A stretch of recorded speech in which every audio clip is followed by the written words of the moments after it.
As a 90s baby who is absolutely obsessed with the beauty aesthetics of that era, the black woman always looked too good, like was giving classic beauty, hair pristine, outfit eaten. And today we're going to recreate the fabulous, sexy, flirty, voluminous 90s bob. And I'm going to be using some Velcro rollers that I got from Amazon. I'm also going to be using some heat protector, smooth and shine polisher. I'm literally just going to bump the ends a little bit.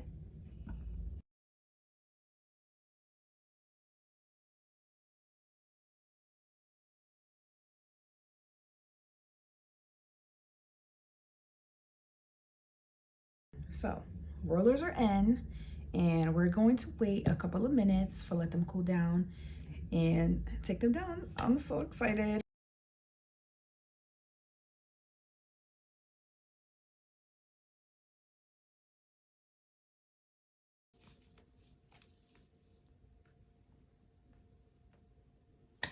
Y'all, do y'all see how good this, it looks so good.